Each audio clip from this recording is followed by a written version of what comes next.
going. Do they stick with that?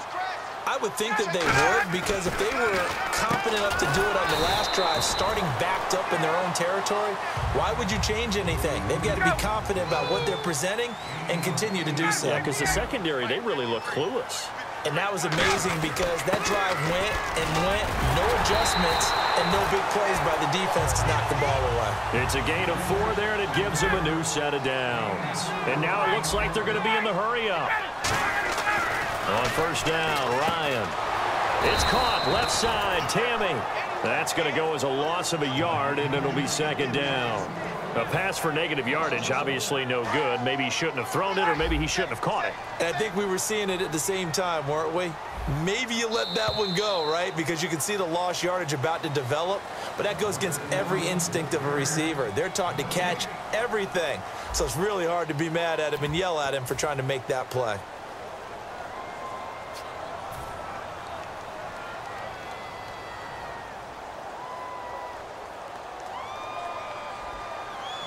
A little bit of ground to make up for the offense as they face a 2nd and 11.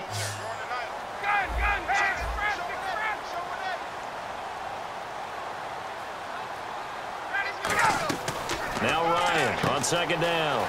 Drops it off for Coleman. Give him 11 yards that time and a new set of downs.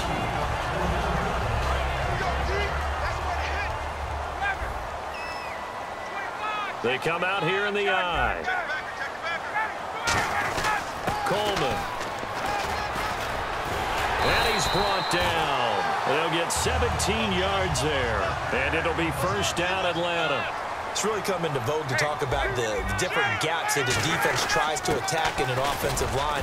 And most of the time we're talking about blitzes. How many times have you heard double A-gap blitz?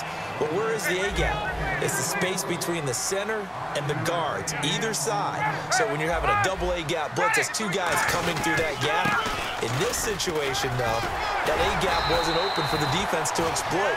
The offensive line took care of it, protected it, and moved the defensive guys out of the way to allow for that nice run. Looking to speed things up here, going with some tempo. Tammy's got it, complete. Just a 1-yard pickup on the play, and that'll make this a second down.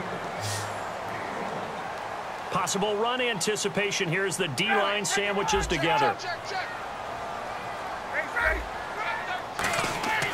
On second down, Ryan.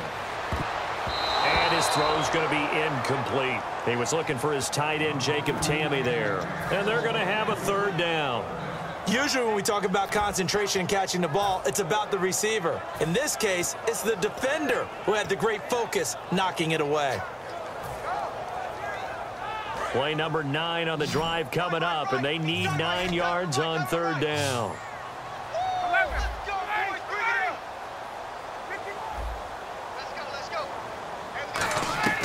On third down, Ryan. And that is incomplete. He was hoping to get that one to Tevin Coleman in space. And that's going to bring up a 4th down.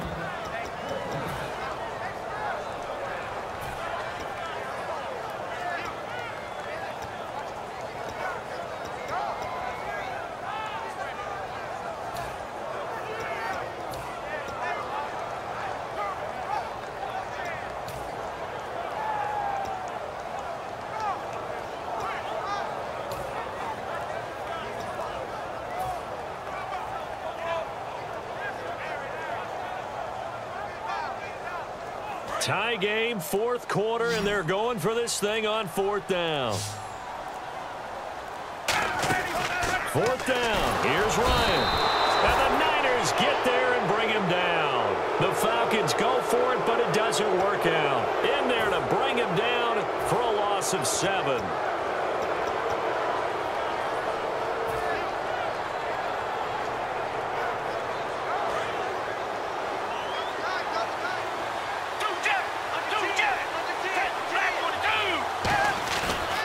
Play action here on first down.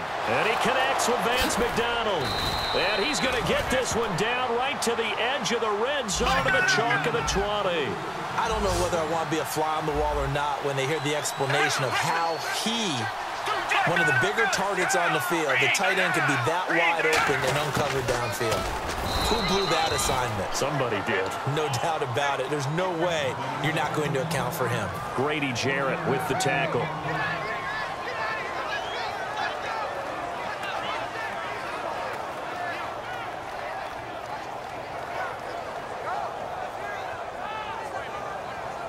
So what will they do? On the ground, through the air, let's see. 2nd and 9.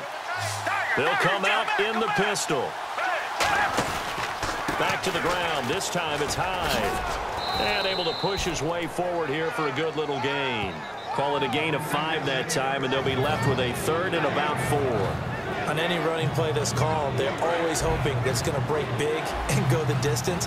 But when you get a nice game like that, you're able to do so many things anyway. You can come back and run essentially the same play again, continue to move the ball on the ground, or you can decide to throw the ball now because usually you have the defense back on its heels.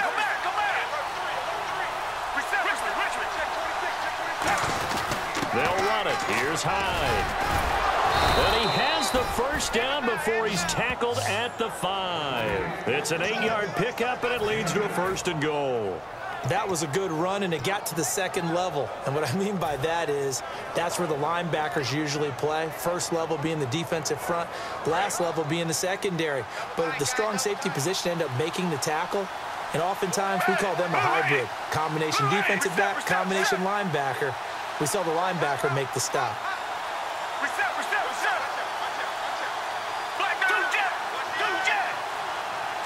5 yards to go for the offense. 1st down and goal from that.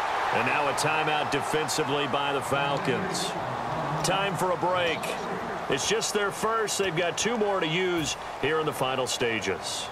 We'll come back and see how it all shakes out after this. Another pistol look here.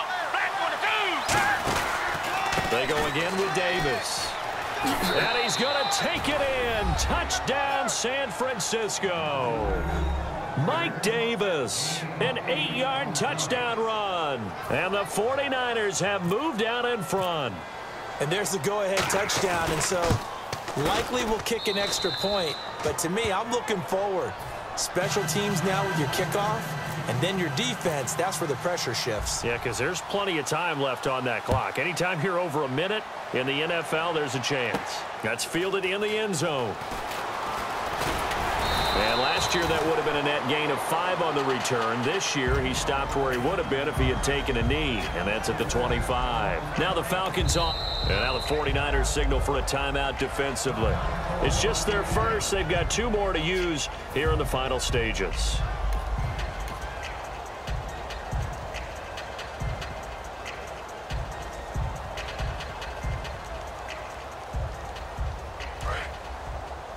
Looks like the defense in press coverage here.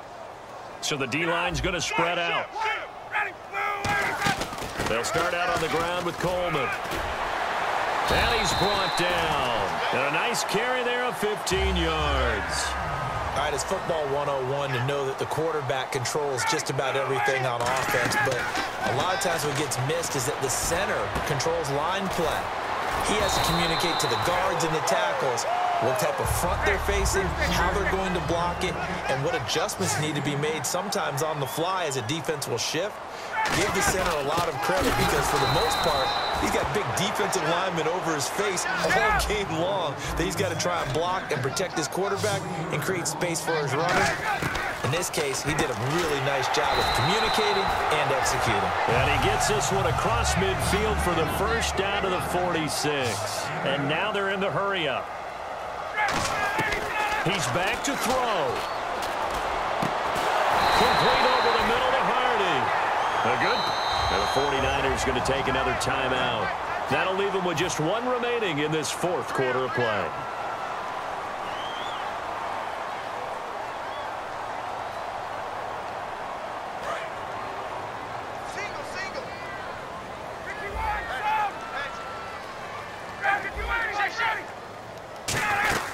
They'll run it now out of the gun. Give him 10 yards on the pickup, and it'll be 2nd and very short. That was a good, strong run there. While it won't pick up a first down, it was definitely something needed by that offense. A positive run. And play is stopped here. Timeout. It's the defense calling the timeout here. It'll be their third and final timeout, so as they talk things over, we'll step aside.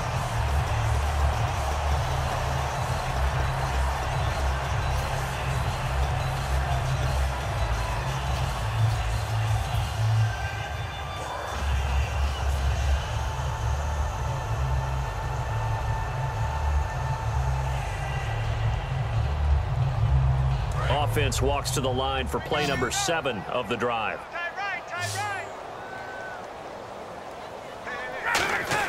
Back to throw. Flushed out right. It'll be a pickup of only a yard, and it'll be 2nd and goal. Well, he did a nice job keeping his eyes downfield, waiting for someone to get open. But once the pressure forced his eyes down to see the rush, it was time to make a break for it. And on the outside, they're playing press coverage.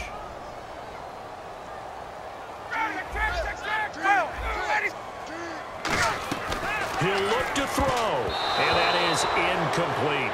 And really, Charles, a great job by the defender there to get a hand on the pigskin. Just as the ball arrived, the defender swatted it away. So they're coming up here on the 9th play of the drive, and it's 3rd and goal. They'll look to throw. He dropped it. Couldn't hang on in the end zone. So no 6 points, incomplete. Likely the play of the game here, trailing in the final quarter and going for it on 4th and goal.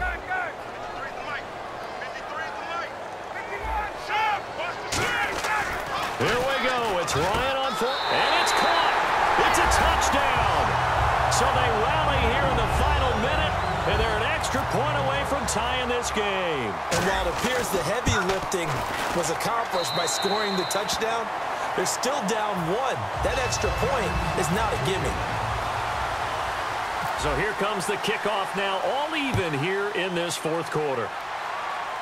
It's a short kick, taking it to 15. And not a bad return here. He gets it out to the 25-yard line. Out on the field now, here come the 49ers. They have a little bit of time here to get into field goal range. Not much. In a tie game, you don't want to do anything crazy, right? I agree with you on that one. Risk-reward, okay? If you go for it, what is the absolute reward on this? But the risk is probably greater. Run the clock out, get to overtime, and try and win it there. All right, we'll see if they do just that. A nice run there, 9 yards, and it'll be 2nd down. Now, that's a run that warms a play caller's heart because you're actually set up to do whatever you want on offense. You can come right back and run essentially the same play because you have momentum, or you can fake that running play and throw something deep over the top, or you now feel like you have an extra down to play with because if you go ahead and just throw it and you don't get it, come back and try and pick it up on 3rd down.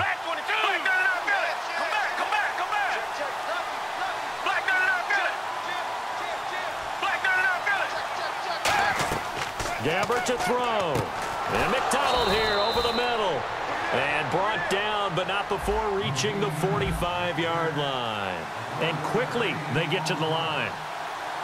And they'll stop it with 4 seconds showing on the clock.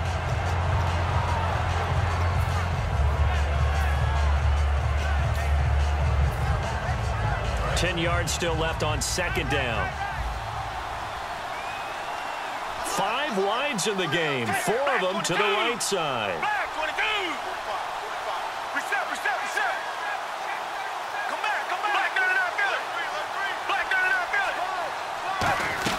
Now Gabbert. And this is going to be intercepted. A great read, and it's picked off. And he takes this one back into the end zone, and the Falcon defense has a touchdown. Well, we know this defense has athleticism. Spots like that prove us right. I love the way that you spotlighted the athleticism because you and I both know the best athletes on the field, they play on defense. I don't know. I was a kicker. You got to remember that now. Come on, come on.